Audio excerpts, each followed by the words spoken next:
guys, my name is Hadassah and I am a temperament coach. You're welcome to the series called Who Am I with Hadassah. As the name implies, who am I? On this series, I shall be telling you a whole lot about temperament. I don't know if you've ever come across the word temperament. Your temperament has to do with the way you are created, your design as a person, and the reason behind why you act the way you do. It is biological and it is hereditary. Now, your temperament covers virtually all spheres of life, talking about your relationship, your career choices, the reason why you act the way you do, your driving habits, your eating habits, your communication style, and even the way you write. So you see, there is a whole lot to learn about this temperament issue. So I implore you to keep watching as I'm about revealing a whole lot about you that you don't even know. Thank you. Alright guys, still on the strengths and weaknesses of the sanguine temperament. I discussed three strengths and weaknesses. Alright, so let's take three more strengths and three more weaknesses. Should we target number 4 now? Alright, number 4. The sanguine, one of the strengths of the sanguine is that they are vehemently impressed. They get impressed easily. They are easy to satisfy, unlike some other temperaments that they are hard to please.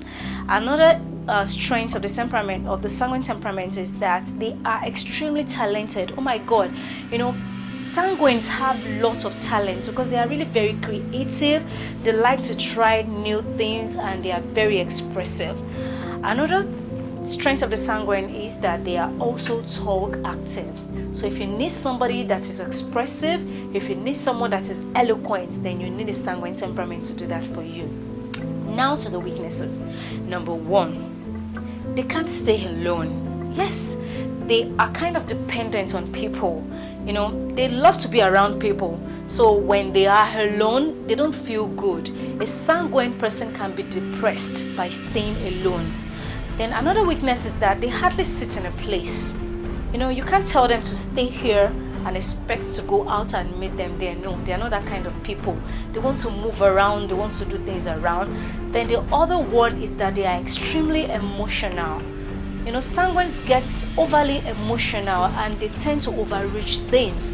So those are the 3 strengths and weaknesses of the sanguine temperament. Okay, that's all about the strengths and weaknesses of the sanguine temperament. I'm sure you can tell if you see anyone that has all those qualities in them, or you already have a mental picture of someone who is very close to you, probably your brother, your sister, and all those kind of people around you that have all these attributes.